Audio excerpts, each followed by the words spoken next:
Geeniuse digisaadet toetab Kuulbett. Alati mängus.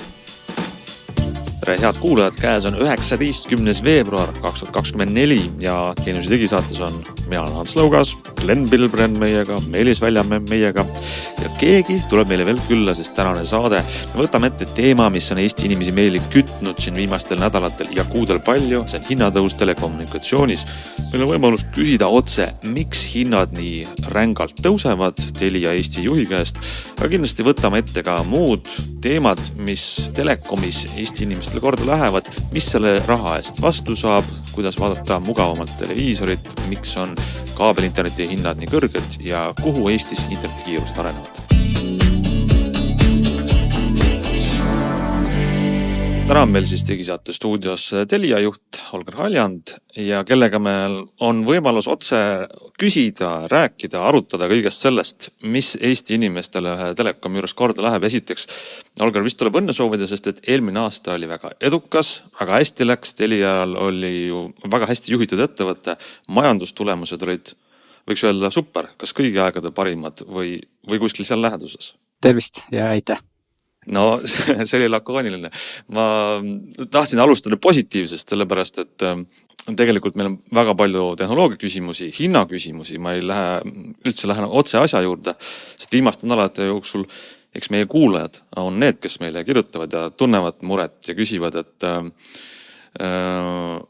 miks telekomiteenustel ja Telia on võib-olla seal eesrinnas? On hinnatõus kiire, terav ja tihti selline tundub, et ei vasta nagu sellele väärtusele, mida hinna eest vastu saab. Jah, aitäh, et kutsusite saatesse, et sel teemal kindlasti peab rääkima. Võib-olla siis ma alustan sellele, ma ei saanud aru võib-olla kohe, et sa ootadki vastust sellele majandustulemustele, aga jah, meil läheb hästi ja see hästi on vajalik sellepärast, et nagu teate, me oleme hästi investeerimismahukas ettevõtluses. Ehk siis, kui me vaatame neid kasuminumbreid, mida siin nagu reklaamitakse, siis tegelikult see on eelkõige nagu kulumeelne kasum, millest alles investeeringud nagu maha lähevad. Ja me tõesti investeerime suurusjärgus 50 miljonit iga aasta selleks, et need võrgud töötaks, see kvaliteet oleks hea, et nad on turvalised. Ja sellepärast selline puhaskasumi marginaal, mis meil kõigub seal 10-15% kandis, ongi väga oluline selleks, et me jätkuvalt suudaks seda kvaliteeti ja toimepidevust tagada.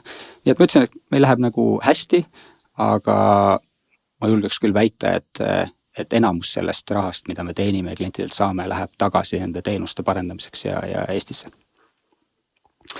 Aga nüüd nendest hinnatõusudest rääkides, siis jah, seal on, me teeme nagu erinevaid, et üks asi on, et mõndel teenustel tõesti peame hindasid tõstma seoses sellega, et kulud kasvavad, aga suures pildis ikkagi me teeme selliseid paketimuudatusi ja tehnoloogia vahetusi. Ja peamised põhjused on muidugi tehnoloogia kiire areng, sest et pidevalt tuleb neid tehnoloogiaid välja vahetada, seepärast et need, mis me ehitasime, ma ei tea, 5-10 aastat tagasi, need sisuliselt enam ei vasta nagu kvaliteedi nõuetele ja ootustele. Kõige markantsem näide on eelmine aasta, panime terve mobiilside põlvkonna kinni, 3G. Sellepärast, et see kvaliteet lihtsalt enam ei vastanud. Jah, sealt kõnesid sai teha, aga andmeside tegelikult ju mingit väärtust ei pakkunud. Ja teiselt poolt siis on kasutusmahtude kasv, et viimastel aastatel on ju kordades kasvanud, et COVIDist alates on vist 3-kordistunud kogu meie andmeside liiklus meie võrgus ja see vajab täiesti uut lähenemist, ka investeeringute suunamist õigesse kohta ja taustal ka tegelikult kogu siis seda paketimajanduse korrastamist, seepärast et need andmeside mahud, mida siiani on kasutatud ja need paketid, mis meil on üle 10 aasta vanad, need lihtsalt jooksevad kinni, sellepärast et kõikides teenustes on videod sees, ootused on suuremad, kasutus on suuremad ja selleks sellised korrastused peavad iga natukese aega toimuma. Ma küsiks kohe siia vahele, kui me pakettidest rääkisime sellest, et toimub pakettide korrastamine, siis ma vaatan Telia lehte ja minul on segadus, sest et võib-olla ma lihtsalt rumal, aga ma ei saa aru endiselt, miks on nii palju ja eriti veel nii väikse mahuga pakette, et meil on siin 0,05 giga ja 1 giga ja 5 giga, et kui me juba nagu need hindu niimoodi tõstsime, kui ma võrdlen need hindade vahed on praktiliselt olematud, miks me võikski alustada mingisugusest, ma ei tea, 40 gigasest või 100 gigasest paketist, et kes tahab kasutada 1 gigast mahtu 12 euro eest, see tundub nagu mulle üsna uskumatu. Jah, ja sinna poole me liigumegi, et see võib-olla seda kõige suuremat pahameelt praegu tekitabki, et me kaotamegi ära neid väikeste mahtudega pakette, sellest me ise ka näeme, et need mingit väärtust ei paku, see hakatakse kasutama, kohe jookseb kinni, see kvaliteeditunne on halb, teenust kasutada ei saa, et selles mõttes täpselt nii ongi, kaotamegi ära neid väikeste mahtudega pakette, sellepärast need tänapäeval enam ei ole võimalik neid omast kasutada. Ja teine samasugune kriitikanool veel, et tegelikult nagu mulle tundubki, et mis on juhtunud, on see, et nii Telial kui teistel operaatoritel, et selline, kuigi sa räägid seda, et mahud on kasvanud, inimesed nagu tarbivad rohkem, et kas sellest ongi see tingitud, et kuigi tehnoloogia areneb ja asjad peaksid mõnes mõttes muutuma odavamaks või vähemalt kuidagi nagu, siis mulle tundub, et nagu eurod gigabaidi kohta on läinud kallimaks, et tegelikult ju tehnikaarenduses võiks minna odavamaks, et ma jätkuvalt nagu tahaks saada paketti või mida pean nagu normaalselt, võib-olla see on minu utoopiline mõtlemine, aga mina pean normaalseks seda, et üks mobiilside gigabaidi hind ei tohiks olla üle 10 sendi. Ma seda sendi täpsust ei oska sulle praegu öelda, aga hind gigabaidi kohta ikkagi selgelt langeb. Et nüüd ka, kui need paketi muudatusi teeme, et paneme väiksemad kinni, suuname kliendid suurematele pakettidele, siis hind on oluliselt madalam kui see gigabaitide lisandumine sinna. Ehk siis hind per gigabait kõikidel langeb oluliselt. No ma praegu tegelikult selle jutu taustal vaatan siin neid hindu, et võib-olla on nüüd valed, sest need ei ole päris Telia lehelt, see on nüüd üks ajakirjaniku artikkel, aga siin on näiteks väga konkreetselt välja toodud pakett Telia EU 30 gigabaiti, täna 16,3 eurot, uus pakett, mis siis vahetatakse 40 gigabaiti, 31,5 eurot. Siin on jah veel see teema, et need paketid, eriti need EU nimelised, need on üle 10 aasta vanused paketid. On jäänud nii-öelda ripakile alates sellest ajast, kui oli hoopis teised ärireeglid, hoopis teine majanduskeskkond, et seal jah, võib juhtuda küll, et me kaotame mingisugused sooduspaketid ära, mis kunagi sai tihedas konkurentsivõitluses tehtud. Aga nüüd need, mida me ikkagi nii-öelda migreerime suurematele kiirustele, nii-öelda täna, kui sa vaatad neid, mis täna müügil olevad paketid, siis hind gigabaidi kohta alati langeb. No siin jah on toodud kohe järgi üks 5 gigabaidine pakett, mis täna on 12,2 eurot ja edaspidi siis on see klient saab 10 gigabaiti ja maksab täpselt 2 korda rohkem ehk 24,4 eurot. Ehk et põhimõtteliselt võib-olla jääb siis jutust lihtsalt selline, kuidas me ütleme, nagu käime ümber sellise taldriku ja natuke mõlemad kõik proovime sealt nagu midagi võtta erinevatest külgedest, ehk et võib-olla see paha meil ongi tekkinud sellest, et kui me vaatame tagasisidet kogu nendele uudistele, tundub, et see hinnatõus on nagu sahkerdatud kuidagi sellisesse toredasse kastmesse, ehk et me räägime nendest pakettidest, kõigest, aga palju on neid inimesi ja me oleme saanud ka palju tagasisidet inimestelt, kes ütlevad, et neil on väga tore, nad on rahul oma gigabaidise või 5 gigabaidise või 10 gigabaidise paketiga. Nad Erivalt ei taha meelisest, rohkem. Kes ei ole rahul. Nii. No okei, nad ei taha rohkem, nad tahavadki selle eest maksta ja pigem võib-olla isegi vähem. Ja kui nüüd vahetatakse ümber seesama pakett suurema vastu ja küsitakse kohati 2 korda rohkem raha, nagu me näeme, siis see pahameele tekkimine on täiesti mõistatav, et see on sama nagu ma läheks poodi, ostan sealt iga päev ühe vorsti ja siis üks päev ütleb mulle kaupmees, et kuule vabandust, et me nüüd võtame sugust kogu aeg 2 vorsti raha, sest keskmiselt inimesed ikka ostavad tänapäeval neid vorste rohkem ja ära pahanda, et see nagu tundub selline nagu kavalusega käe ajamine rahakotti pehmelt öeldes. Mis Volker oskad selle kohta osta? Sul on kindlasti mingi hea vastus sellele. Ei, ma tahaks lihtsalt öelda ikkagi, et me proovime võimalikult läbipaistvalt täpselt seda kuvada, aga siin on segadust palju, seepärast, et kas või see näide, mis sa tõid, et hind läheb 2 korda kallimast, tegelikult ongi see, et kuna need vanad paketid, mis me ära kaotame, on nii vanad, et tänapäevased hinnad on nii palju kõrgemad, siis see uus pakett letihinnaga on 2 korda kallim, aga me nendele klientidele kunagi seda sellise hinnaga ei paku, me teeme neile suured soodustused peale. Nii et siin oli vist käis ajakirjandusest läbi ka see, et tegelik hind tõuseb 20%, aga ta saab 22 korda rohkem mahtu. Et me peame jah neid nii-öelda praegu natukene vaiksemalt nii-öelda neid migreerima, selles ja arvestama sellega, kust kliendid tulevad tõesti oma 10 aasta vanuste pakettidega, et need hind ei tohi kindlasti 2 korda tõusta. Et kui klientidel on nii-öelda ei ole vaja tõesti nii suuri mahtusid, siis siin sai Meelis tõi ka välja, et tegelikult meil ikkagi on veel selliseid väikse mahu pakette olemas, et igaüks saab minna ikkagi ise teenindusse ja vaadata üle, et kui palju ta siis täpselt tarbib ja kas ta tahaks valida madalama mahuga pakette. Tehniline küsimus või selline tehnilist turunduslik küsimus, et miks mitte pakkuda kliendile suuremat paketti sellisel juhul, et panemegi talle 100 gigase paketi ja kui ta kasutab sellest ära 5, siis tegelikult selles mõttes juhtu ju midagi, et Telia serverid saavad vähem koormust ja inimene hakka sellepärast rohkem kasutab, et ta suurem pakett on mitte oma kogemusest, eks ole, et ma ise kasutan suhteliselt vähe, aga mulle suur pakett igaks juhuks, kunagi suvel jääb tarvis, kui ma kuskil käin osas tööd teed, eks.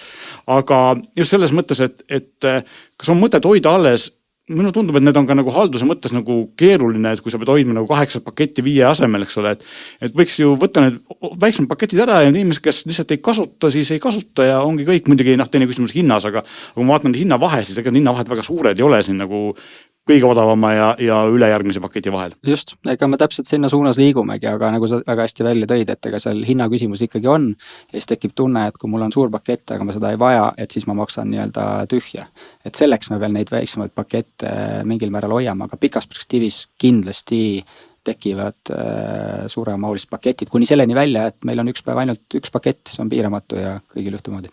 Aga mis meil täna niimoodi võib-olla keskmisena, või ei tea, kas seda infot on sul olemas, et palju keskmine klient tarbib andmesidet, olgu keskmine ja ütle otseselt nüüd midagi, aga see on võib-olla huvitava numbrina, et mis see siis täna on? Jah, see on natuke nagu haigla keskmine temperatuur, et mul isegi seda numbrit praegu peast võtta ei ole, aga me näeme, et nendes pakettides, mis kliendid on, et ongi mida suurem pakett, seda rohkem kasutatakse, ehk siis see nagu osakaal paketi kasutusest on ka läheb ülesse. Et täna ikkagi kliendid, kellel on väiksed paketid, tugevalt piiravad seda kasutust ja mida vabamaks ja piiramatuks see maht läheb, seda rahulikumalt seda kasutatakse. Kas ma sain aru siit veel teise küsimusena seda või vastusena, et sa mainisid, et need kliendid, kes nüüd tulevad tõesti selle hästi vana ja siis soodsa paketi pealt ja saavad siin kahekordse mahu, kahekordse hinnatõusu. Lugesin ma sealt vastuse ridade vahelt nii välja, et neid ootavad ees suured personaalsed soodustused. Jah, kahekordset hinnatõusu keegi kindlasti ei saa. Et kui me näeme, et sellised paketi muudatused toimuvad nii-öelda süsteemis, kus kahekordse hinnaga peaks kaasnema kahekordne või kahekordse mahuga peaks kaasnema kahekordne hind, siis me kindlasti teeme sinna peale soodustused, et seda ei juhtuks. Ilmselt on probleem ka selles saadavas nagu väärtuses või inimesed tihti ei näe, mis need investeeringud sul taga on. Mingid telekomi tehnoloogiat on hästi hea, mul telefoni ekraani nurgas on kirjas, oli 3G, siis muutus 4G peale, mul oli hea tunne, et ma maksin rohkem, aga näed, uus põlvkond, nüüd tuli 5G, ma saan näidata sõpradele ja ise ka mõelda, et nüüd on kiirem internet. Aga päris palju sellest nagu viimasel ajal, see 5G jutt on juba nagu paar aastat vana, et klient ei näe seda, mis need investeeringud sul taga on. Võib-olla lihtsalt tunnetuslikult, et kui sa täna oled nii-öelda harjunud vaatama, ma ei tea, YouTube'i või mingit filmi või videot telefonist, see tundub juba nii normaalne, et see peabki nii töötama, aga kui me läheks paar põlvkonda mobiilsidest tagasi, siis see lihtsalt ei töötaks. Seda ei oleks võimalik, sa ei saaks tänast elu elada oma vana tehnoloogia peal. Minul on selle jätkuks 2 küsimust. Esimene on lihtsam, teine on keerulisem. Lihtsam küsimus on see, et mulle tundub või mulle jääb mulje kõigi operaatorite puhul on see, et inimesed on tänapäeval kodus harjunud päris palju juba, mitte kõik küll siiski kahjuks, aga päris palju on harjunud optikaga ja lineaarse ühenduskiirusega, aga mobiilsides on endiselt see, et üleslaadimine on kõvasti aeglasem kui allalaadimine. Ma saan aru, et mahud on ka sellised, aga kui inimesed jätkuvalt teevad, ma ei tea, TikToki ja Instagrami, siis mul tundub, et üleslaadimise mahud on läinud nagu kõvasti suuremaks, eks ole, et kas on nagu võimalist tehniliselt või üldse plaanis siis ka uploadi kiirusi natukene nagu ülespoole lükata, ta ei pea lineaarne olema, eks ole, aga selline 10 või 20 kordne vahe, nagu ta praegu kohati on, tundub nagu veits kehv tänapäeval, just sellepärast, et ka üleslaadimise mahud, et noorte hulgas kasvavad. Ja see on tingitud nüüd sellest, et raadioside ressurss on piiratud ressurss, et kui optikas sul on selline suur valguskanal, sealt läheb kõik üles alla nii palju kui tahad, siis raadiosides me peame seda hakkama kuidagi juhtima, sest et raadiosagedus on piiratud. Ja siis me ise teadlikult vaatame, et kuna enamus mahtu on allalaadimises, siis me paneme sinna suurema riba ja siis jätame väiksema riba sinna teise kohta, aga nüüd ongi, mida tehnoloogia edasi areneb, siis mõnes mõttes on tulevikus võimalik seda teha kliendipõhiselt. Ehk siis, et kui me näeme, et sina näiteks kasutad 50-50, siis me saaks sulle näiteks ribalaiust pakkuda 50-50 ja kellel on üles, et selles mõttes annab nagu sellist paindlikult juhtimist, aga täna on see eelkõige raadioressursi optimeerimise üles. Just, aga te olete sellest teadlik, eks ole, et mahud, ka üleslaadimise mahud kasvavad ja sellega tuleb arvestada. Okei, mu teine küsimus on tehnilisem ja ma ei tea, kas sa üldse oskad selle vastata või võib see õige inimene, aga kuidas on läinud niimoodi, et kui meil tulevad kõik need uued ägedad tehnoloogiad, me räägime siin 5G-st ja Voice over LTE-st ja Voice over Wi-Fi'st, siis enam ei ole nagu sellist ühtset standardit, et millegi pärast peab iga tootja tegema iga operaatori jaoks eraldi konfi ja see vähendab nagu seadmete ühilduvust kõvasti. Vanasti oli siis see, et panin SIM-i sisse, olid GSMA poolt loodud standardid ja need töötasid, et see segadus nagu tundub mulle väga kehv nii siis kasutajate, tootjate kui operaatorite võtmes, et kuidas olukord on üldse nii läinud ja miks on nii läinud? Jah, võib-olla see läheb natuke tehniliseks, aga tegelikult need samad, mis sa mainisid, Voice over LTE, Voice over Wi-Fi, need on ikkagi standardid ja küsimus on lihtsalt, et kuidas telefoni tootjad neid implementeerivad. et osad lihtsalt jätkuvalt kasutavad mingeid lihtsamaid võimalusi, aga tegelikult need on standardid, neid implementeeritakse. Ainuke erisus on võib-olla see, et neid tuleb nii-öelda operaatorite põhiselt ja maade põhiselt, regioonide põhiselt testida, et igal pool ühtemoodi töötaks. Aga tegelikult need on ikkagi GSMA-ga koostöös ju välja töötatud standardid ja praegu on ju ikkagi see, et nagu kui ma ostan mõne telefoni, mis ei ole, ma ei tea, Telia valikus näiteks, siis ülimalt tõenäoliselt ma ei saa seal tööle neid asju, et Motorola telefon pikslid nüüd hakkasid lõpuks, eks ole, nad Google ise võttis selle teema ette. Aga siin on päris palju teisi, just nagu see vähendab siis konkurents, eks ole, see tegelikult ei ole telefoniturul just. Ja see ei ole mõnes mõttes hea. Ma saan aru, et teie operaatori jaoks on see suur kulu, eks ole, testimised ja asjad. Ei, see ei ole isegi meie taga. Tegelikult me oleme lihtsalt nagu riigina nii väiksed ja regioonina väiksed, et need suured tegijad keskenduvad enne suurtele regioonidele ja nad ei, selles mõttes ka hoiavad oma kvaliteedistandardit, nad enne ei ava ühtegi võimalust, kui nad ei ole selle kohalike operaatoritega ära testinud, et see töötaks ja see ongi vajalik, sest et see muidu ei pruugi töötada. Siis mul on lisaküsimus, et kui me räägime siin meist kui väiksest firmast, Telia on suur kontsern, kas tehnoloogiad erinevate liikide kaupa on niivõrd palju erinevad, kas me saame äkki lahendada kuidagi nii, et testitakse kuskil ühes riigis ära ja deployitakse igale poole või see on võrgud on erinevad? Võrgud on ikkagi niivõrd piisavalt erinevad, et meil on ka tegelikult kontserni sees erinevate tootjate võrkusid. Et siis tuleb ikkagi iga võrgu, isegi ühe maa põhiselt tuleb iga operaatoriga eraldi ära testida. Me rääkisime juba GSM-maast, eks GSM-assessioonist, siis kui tuli eSIM-i standard, siis nad andsid välja osa pressiteate, kus nad ütlesid, et kõik läheb klientideks palju paremaks, palju mugavamaks, SIM-i vahetamine ei ole kunagi enam nii keeruline, kui ta praegu on, võtab mingisuguse nõela ja pead sellega seal sebima. Siis tegelikult on küsimus vastupidine, eks ole, et eSIM-i vahetamine on jaburalt keeruline, väga keeruline, kohati isegi võimatu, asi on nii hull, et Apple ja Google tegelevad oma alternatiivse lahenduse kallale, et sellest nagu üle saada kuidagi. Et kuidas see on nii läinud, et asi peaks olema lihtne ja tegelikult keeruline? Jah, me ka kannatame nii-öelda natukene selle all, aga nüüd jah, kui sa tõid välja siin enne vestluses ka, et meie superi kõnekaart sai tegelikult eSIM-i lahenduse sellisena, nagu ta peaks olema. Just, et täpselt selline, nagu see oli mõeldud. Et me lõpuks tegelikult oleme leidnud neid lahendusi, see on lihtsalt nii tohutult kaua aega võtnud, aga ma arvan, see superi näide on hea, et võtadki selle äpi, valid numbri, liitud, töötab. Et see hakkab ilmselt nüüd lahenema ja laieneb ka teistele teenustele. Just ka minu telefonis, mis laua peal on superi eSIM, nii et töötab küll. Aga räägime äkki paar sõna siis võib-olla kaablist ka või jällegi kõigi pilgud pöörduvad vist Meelise poole, kellel, kui ma ei eksi, on kodus Telia kaabel, kuhu ei tule vist üldse mingeid muid kaableid, ehk et seal on jälle see sama konkurents versus hind versus see balansipunkt.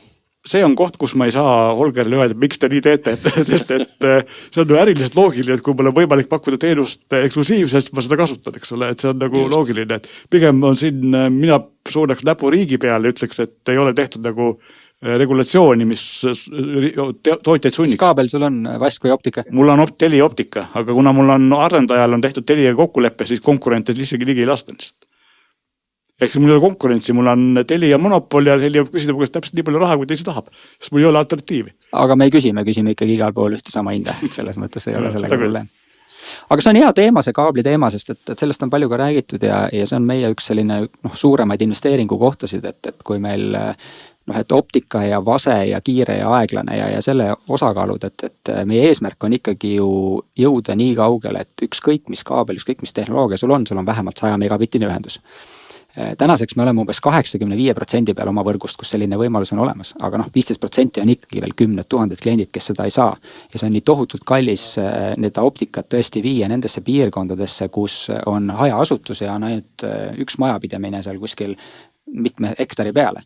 Et selleks on see riigi abi ja toetus väga-väga teretulnud ja seda on lihtsalt täna veel algusjärgus, seda on veel vähe, aga see on see, mis lahendab, sellepärast et lihtsalt kui ärimudelist rääkides, ma võin rääkida sellest taustast, et kui me nagu ühe majapidamiseni sellise ajaasutused keskmine ehitushind on 10 000 eurot ja kui 100 megabittine ühendus maksab 27 eurot, siis äriliselt see mitte kunagi ära ei tasu. Ja sellepärast on hästi oluline, et seda ehitaks riik. No tegelikult oligi küsimus teie kui operaatori, kuidas teie nagu tunnete oma nahal seda, mis praegu toimub, et need riigi poolt kuidagi toetud asjad nagu ei arene ja see asi nagu ei toimi, et ma tean, siin oli alles hiljuti oli mingi uudis, et operaatorid ei taha pakkuda teenust, sest et see võrgu omanik küsib liiga palju raha, eks ole. Ja teised kohad on sellised, kus on inimeste, kes raha võetud, aga võrku tegelikult ei suudeta luua, et teie ilmselt tunnete ka seda valu, eks ole, tahaks teenust pakkuda, aga ei saa. Absoluutselt jah, et me oleme täna sealt nagu eemal hoidnud, meie toetusi ei kasuta, me ehitame jätkuvalt nii-öelda oma klientide raha eest, sellepärast et me näeme, et väga suur töö on veel ära teha just nendes suurtemates piirkondades, kus on ka võimalik äriliselt neid ehitusi nii-öelda õigustada. Aga jah, see toetuste teema, see toob mitut nagu probleemi ja üks on see, et millised on toetuse tingimused kõigepealt, et praegu on omafinantseeringud ka päris kõrged, nii et isegi selle toetusega on äriliselt väga raske seda õigustada. Ja teine, mida ta toob, on jah, selliseid skeemitajaid nii-öelda, et kus meil tõesti ehitatakse võrk välja ja me ei saa sinna ligi, me ei saa seda teenust pakkuda, et päris keerulised olukorrad on tekkinud. Aga kui me nüüd sellest veel räägime, et ilmselgelt on ju nii, et nendes kohtades nagu just kirjeldasid, kus ikkagi see viimane miil läheb jube kalliks, seal ikkagi 5G on nagu see lahendus, mis tulevikus paratamatult olema saab. Või kunagi mingi järgmine tehnoloogia. Ja 5G ka juba, et nüüd see kombinatsioon ongi, et tegelikult kliendil ei tohiks olla vahet, et mis tehnoloogial ta seda 100 megabitist saab. Meie eesmärk on nagu tehnoloogiast sõltumatult see 100 megabitti igasse koju ikkagi nii-öelda viia. Praegu on küll eesmärk, et 2030 võiks olla see hetk, kui see on nagu tehtud vähemalt Telia nii-öelda võrgus, sest et see on vajab veel päris palju investeeringuid nii mobiilivõrkudesse kui fiksvõrkudesse, aga see kombinatsioon on oluline sellepärast just, mida kui enne rääkisin, et raadioressurss on piiratud ressurss, et me ei saa kõiki 5G-sse viia, isegi kui 5G on kiire, seal on palju mahte, aga nii kui sulle tuleb palju kliente, nii jällegi see raadioressurss lihtsalt ammendub. Et seepärast selline optika, kiire vase 5G kombinatsioonis tekib see lahendus, kus kõik saavad oma 100 megabitse ühenduse kätte üks hetk. Nii, küsiks siia vahele jälle ebameeldiva küsimuse. Ehk et kui ma vaatan siin sellist tabelit, ma küll tõsi ei tea nüüd, kas see tabeli allikas on 100% adekvaatne, ma loodan, et see on, sest see on ühest ajakirjanduslikust väljaandest, kes on väga hea renomeega ja siin me loeme, et Eestis 100 megabittine kodune internet maksab kokku või keskmiselt 23 eurot, Lätis maksab see 10 eurot ja Leedus maksab see 8 eurot ja Soomes on ta siis meist tõsi natuke kallim, ta on 28 eurot. Ehk et me ikkagi oma hindadelt oleme väga Põhjamaal, aga nagu kiirused ja kõik per hind tunduvad sellised kummalised, et oskad sa midagi lihtsalt nagu selgituseks öelda, isegi mitte võib-olla ainult siis, et miks teil, ma mõtlen Telial nii on, aga miks need numbrid sellised imelikud on? Jah, et DESI indeksi järgi ja selle uuringu järgi, ütleme 100 megabitises ühenduses me oleme Euroopas 6. kõige odavam riik. Jah, Läti, Leedu on odavamad, aga enamus on ikkagi väga palju kallimad. Nüüd miks Läti, Leedu odavamad on, jah, neid põhjuseid, ma ei tahaks siin spekuleerida, et ma ei ole sinna turgu nagu uurima nagu otseselt läinud, aga see on väga palju ka sõltuv sellest, et kui palju sul on välja ehitatud ressurssi, kui palju on see toetustele ehitatud, mis selle ehituse hinnad on olnud, kui palju sellest on linnades, maades, et seal on hästi palju nii-öelda mõjureid, et selles mõttes ma ei taha seda nagu analüüsimine tegema, aga ma tean, et me oleme vähemalt Euroopas ikkagi pigem odavam riik kui kallim riik. Ja see on selles mõttes väga korrektne vastus, tõsi ta nii on, lihtsalt me oleme selles, ütleme, et kui me seda graafikut vaatame, kummalisel kombel ongi seal nimelt Läti, Leedu, Bulgaaria ja Tšehhi on siis need müstilised 4 riiki, kes on teistest siis 2-3 korda odavamad ja siis hüppab kohe hästi suur trepiaste üles, see on Hispaania ja Eesti ja Sloveenia, me kõik oleme ühe pulga peal, 23 euro peal ja sealt edasi hakkab see siis riburada pidi tõusma jah, et täitsa seal all või üleval, kust poolt vaadata on siis meil Norra ja Island, kes on seal 60-50 kandis. Ehk et jah, me oleme Euroopas sellised head keskmised, aga lihtsalt meie sellised väga lähinaabrid on väga odavad, mis tekitab tõesti sellise küsimuse, et kuidas siis nii, et lähme siit sama maatüki pealt üle piiri ja hind langeb 2 korda, eks ole, või 3 korda. Ja üks asi, mida ma olen kuulnud on see, et ühes riigis on lihtsalt see optika välja ehitatud mingi aeg, see on riigi toetustel välja ehitatud, see seisab tühjana. Ja siis on küsimus, et see investeering on tehtud, see on ka tehtud toetuste peal ja nüüd on selle küsimus lihtsalt, see on vaja kuidagi rahaks pöörata. Ja siis ei ole enam küsimus ju väga, et mis hinnaga seda müün võimalikult palju lihtsalt, et saaks sinna kliente taha. Iga lisand euro on nii-öelda väärtus. Meil on täpselt vastupidi. Me ehitame igat seda lisaühendust oma praeguse raha eest ja sellel on hoopis teine oma hind. Et kui nad ikkagi meie kuulaja, kes istub oma maa kodus, kuhu on toodud see ühendus selle riigi toetusega ja ta on lõpus ise maksnud oma, mis see nüüd on siis, 200 eurot liitumistasu. Ja siis ta vaatab selle hindu, mis on nagu see riiklikult toetatud valgalade ühendamiseks saadud internet. Siis on ikkagi see hind ju 27 eurot kuus saada 100 megabitti Telialt, kuigi Telia ei ole seda võrku sinna ehitanud. Jah, aga neid me siis rendime. Ja nende rendi hind moodustab ikkagi enamus sellest kulust. et ma lihtsalt toon selle toetuse osas veel näite, et kuna toetus ei ole 100%, siis näiteks seesama näide, et mul on 10 000 eurot vaja investeerida selleks, et sinna majapidamiseni jõuda, see toetustingimused on olnud suurusjärgu 70-30. Ehk siis, et 70% maksab riik, 30% maksan ise, 3000 eurot ma pean ikka maksma, et sinna kliendini jõuda. Ja nüüd see 27 eurot, kui kaua ta ära tasub selleks, et see 3000 eurot ära tagasi tuua, et see on 10 aastaid. Kas see tähendaks siis ikkagi seda, et meie võime vähemalt kahjurõõmsalt mõelda, et lätlased ja leedukad hakkavad varsti maksma sama palju kui meie või sel ajal, kui nemad maksavad sama palju kui meie, maksame meie juba 2 korda rohkem? Väike lahutus. Ma ei oska seda Läti või Leedu nagu näidet kommenteerida, et lihtsalt ma tean seda, et kui sa täna ehitad ja investeerid, siis see lihtsalt ei saa odavam nii-öelda olla. Need, kes on selle varem valmis ehitanud võib-olla odavamatel aegadel ka ja neil on see ressurss käes, siis neil see võibki odavam olla. Ma küsin siia ühe kergelt tehnilise küsimuse veel, kui me räägime investeerimisest ja sellisest viimasest miilist või maapiirkonnadest pigem, et on ju tõsi, et päris palju veel elanikke on DSL-i küljes ja ma peaks ütlema seda, et tegelikult DSL elab paremini, kui võid arvata, kiirused on saanud väga kiirused kätte, eks ole, tehnoloogia on arenenud paremini, kui keegi üks osa oodata. Aga kui suur on see protsent, kes on veel DSL-i küljes ja kui suure protsendi sealt üldse saab kunagi mõistliku kuluga optika külge panna või kuidas ma numbritse konkreetselt ilmselt ei oska peast öelda, aga mingit suhtarvu, et jah, et DSL, räägime siis vasest, on ju. Kiire vask ja aeglane vask on siis ADSL ja VDSL, on ju. Ja meil on umbes 65% võrgust optika peal ja siis ütleme 15% on siis selle aeglase vase peal. Ehk siis me oleme suutnud väga suure osa sellest vanast vasekaablist tegelikult kiirendada läbi selle, et me teeme need jupid lühemaks, me paneme sinna vahele need nii-öelda võimendid, aga on jäänud sellised hästi pikad vaseliinid, mida lihtsalt me ei saa tükeldada või me ei saa sinna nagu kiiremat ühendust pakkuda ja nendele me peame alternatiivid leida ja nende alternatiivid ongi see, et kas sinna hajaasustusse liigub kunagi optikariigi toel või sinna läheb 5G. Et neid mingi otsa me ei saagi kiireks, aga kõik need, kus on nii-öelda linnapiirkondades vaskaablid, need me saame tegelikult kiireks, et me suudame täna vaskkaabli peal, kujutate ette tegelikult, et seesama kaabel, mille peal teil oli nii-öelda nõuka ajal telefoniliin, selle sama kaablil tuleb täna 200 megabitti sekundis, kui me seda tehnoloogiat uut kasutame. Ja osad neist kaablitest on pandud, ma ei tea, teisel maailmasõjal on ju maasse.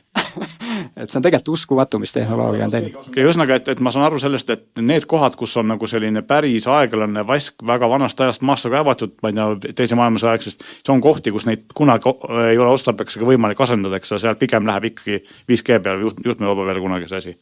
Need kohad just, mis on hajaasustuses, ehk siis kus on hästi pikad liinid, kus siis pole võimalik vahepeal neid tükeldada ja kuidagi võimsamaks teha. Et siis need lähevad kas optika peale üle või kui optika sinna kunagi ei jõua tõesti sel samal põhjustel, mis me oleme rääkinud, siis on raadiotehnoloogiad ja 5G.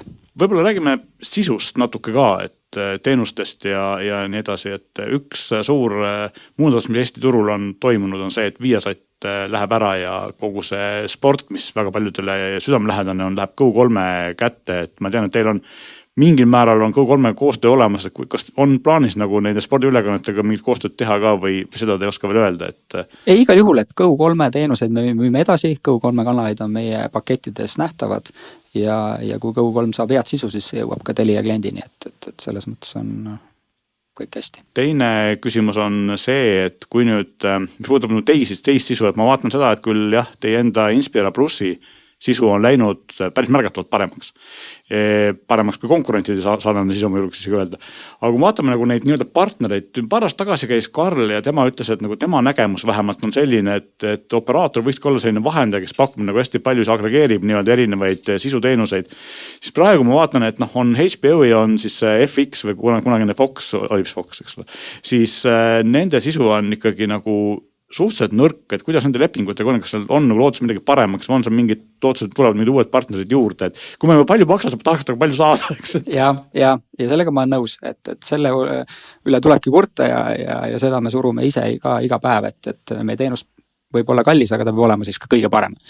Ja see, mida Karl rääkis, seda strateegiat tegelikult me ajame ikka veel edasi, see on lihtsalt jällegi tohutult keeruline meie väikses Eestis, et saada Disney, Netflix, on ju, kõik need pardale, et me saaksime neid teenuseid paremini oma nii-öelda seal teenuses pakkuda.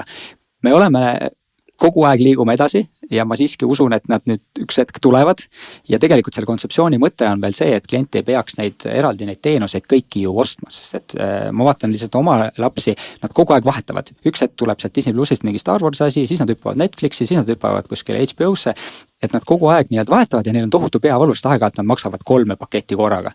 Aga me saaksime teha tõesti selle, et sul on 1 kuutasu ja sa saad selle eest nii-öelda neid erinevaid pakette vahetada ja me ise siis taustal majandama nendega, et see tegelikult kontseptuaalselt on võimalik. Läbirääkimised on tohutult rasked, aga ma usun, et me jõuame sinna. Teine küsimus, mis mul isiklikult ma ütleks, et närvidele käib, on see, et kunagi Karliga rääkisime, et see oli enne seda aega, kui tuli see uus Androidiga digiboks. Ja seal on nagu mitmeid asju, et esimene asi on see, et millegipärast Telia müüb seda päris kallilt, aga ei ole maksnud Netflixi litsentsi eest, aga Netflixi nuppu pole. Samas kõigil, ma ütleks konkurentsidel, kõigil partneritel või vendadel õdetel Skandinaavist on see olemas, et kas ei ole võimalik teha nagu ühte boks, mis on Skandinaavia ülene, et paneme selle Androidi äpi sinna, iga riigi oma peale, telliks nagu tootjagast ühe boksi, saaks kulu alla ja paneks selle Netflix nuppu sinna peale, sest ikkagi kui boks maksab 139 eurot ja turul on olemas sarnase sisuga boks näiteks 60 euroga, meil on Netflix nupp, siis see tekitab minus küsimusi. Kusjuures meil on sama boks, me ostamegi seda koos grupiga ja täpselt see, millest me enne rääkisime, Eesti on eraldi regioon, Netflixil siia praegu õigusi ei ole, meil luba seda nuppu sinna panna ei ole, aga sellega tegeleme. Väga palju kurdatakse, mitte ainult Telia puhul, aga teiste puhul seda, et nüüd, kus on nii-öelda vabadus, et ma võin tellida sisuteenust ükskõik millise operaator oma üle, ükskõik millise internetiteenuse, on juhtunud see, et varasem sisu kvaliteet või ütleme siin, et voo kvaliteet on läinud kehvemaks, et minu teada Telial ei ole, vabanda, kui ma eksin, aga kas ei ole nii, et kui mul on Elise võrgus näiteks ja kasutan Telia TV, siis on lausa 720p, mitte 1080p, et kas on plaanis nagu parandada striimi kvaliteeti kas või kallimates pakettides ja kas või seda bitrate'i ka natuke üles ajada, sest praegu on kohati päris ruuduline, et see kokkupakkimine on päris kole, et kas seal on mingeid edusamme märgata või? Jah, no praegu on see, et me suudame oma bitrate'i maksimaalsel tasemel pakkuda oma võrgus, sest siis me näeme seda interneti kiirust, me saame seda juhtida koos selle telepildiga ja seal on meil ikkagi enamus HD-st ja ma ütleks, et see kombinatsioon on nagu väga hea. Teiste võrkude peal on see natukene keerulisem, aga ma ütlen, et meie teenus iseenesest, me piirame seda ainult siis, kui me näeme, et see internetiühendus kas ei ole piisav või ei võimalda või meil on mingisugused häired seal. Aga meie enda Telia võrgu peal, enda internetiühendusega enda telepilt on maksimaalse kvaliteediga alati. Mida see ühendus võimaldab? Mina ise väga otseselt kurta ei saa, aga ma tean, et inimesed kurdavad, et siis ma sellepärast küsin. See tehnoloogia on selles mõttes nagu keeruline, ma ütlen, et see taandub sellele kiirele tehnoloogia arengule, et need samad boksid, need jäävad nii kiiresti vanaks. Täna 4-5 aastat vana boks enam ei suuda mitte midagi striimida, sest et need vood on läinud, kvaliteet on läinud üles, sisu on nii palju juurde tulnud, et sellepärast see niisugune bokside vahetus, tehnoloogiate vahetus, paketi vahetus, see peab pidevalt toimuma kogu aeg. Okei, mu üks küsimus veel tehnoloogia ja paketi, ühesõnaga tehnika koha pealt, et mis puudutab boksidest me räägime ruuteritest ka, et siiamaani minust Telia ei ole ühtegi ruuterit, millel oleks Wi-Fi 6 rääkimata Wi-Fi 7 või 6 eest, et päris vana tehnoloogia peal ruuterid on, kas seal on ka mingit arenguid näha? Jaa, et ruuteriga toimub samamoodi see pidev areng, et ongi Wi-Fi 5, Wi-Fi 6, Wi-Fi 7. Miks meil võtab see võib-olla natuke kauem aega on see, et me arendame sinna sisse ikkagi oma tarkvara, seepärast et me tahame seda kvaliteedi kontrolli teha pidevalt seal ruuteri sees, ehk siis näha, et kui on mingisugused anomaaliad asjad, siis me saame seda nii-öelda võrgu poolt ise juhtida, parandada. Aga täpselt samamoodi nagu digiboksidega, jah, 4 aastat vana ruuter on täna juba vana, see tuleks välja vahetada ja meil tulevad kogu aeg pidevalt uued ruuterid, et selles mõttes see on nagu, ühelt poolt on nagu hea, vahetan välja, see on jälle hea kvaliteedi, aga ma tahaks öelda, et see tulevik võiks olla nagu ruuteri vaba kliendi jaoks, see digiboksi vaba.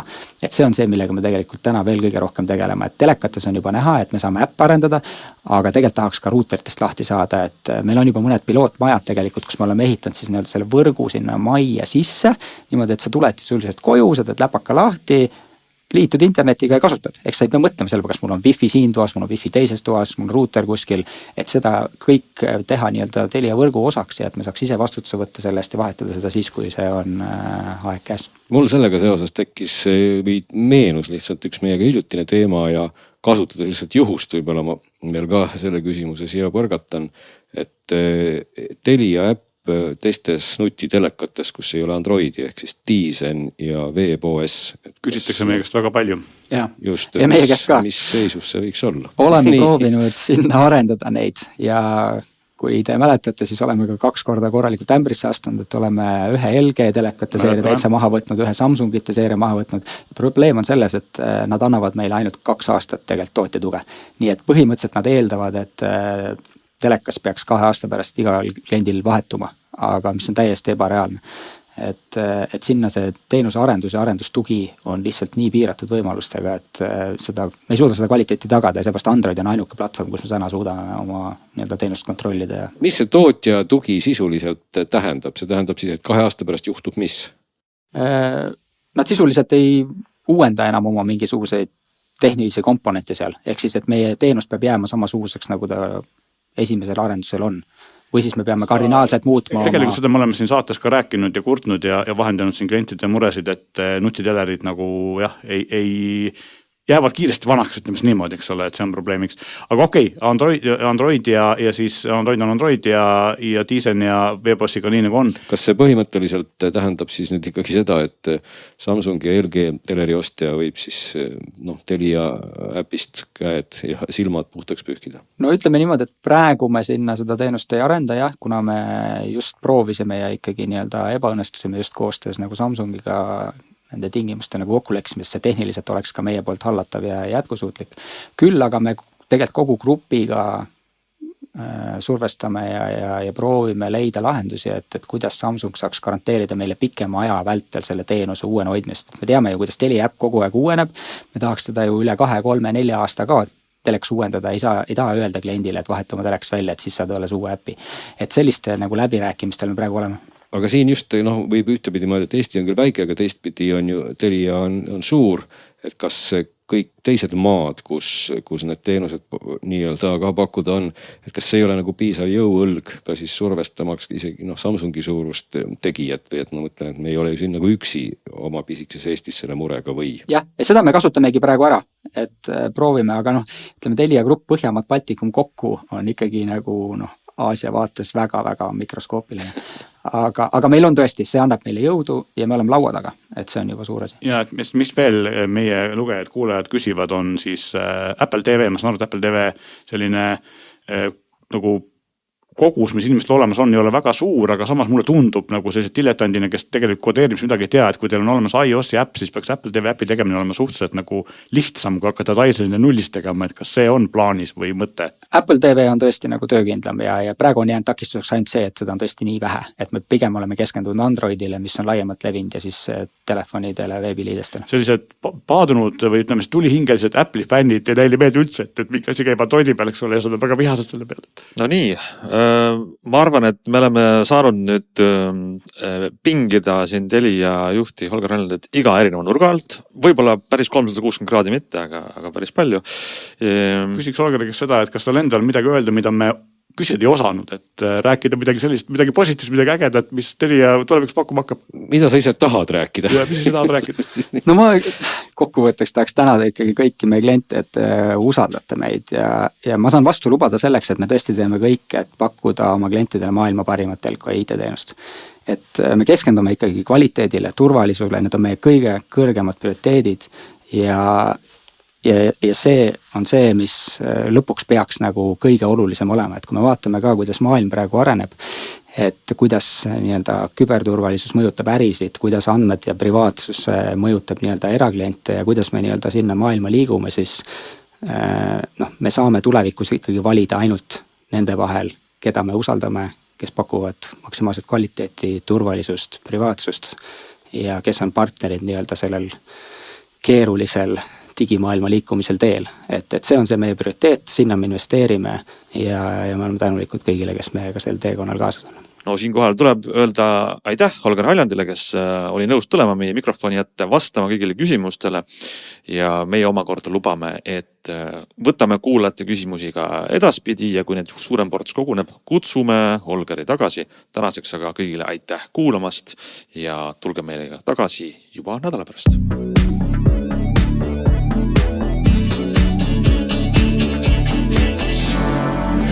Geeniuse digisaadet toetab Kuulbet. Alati mängus.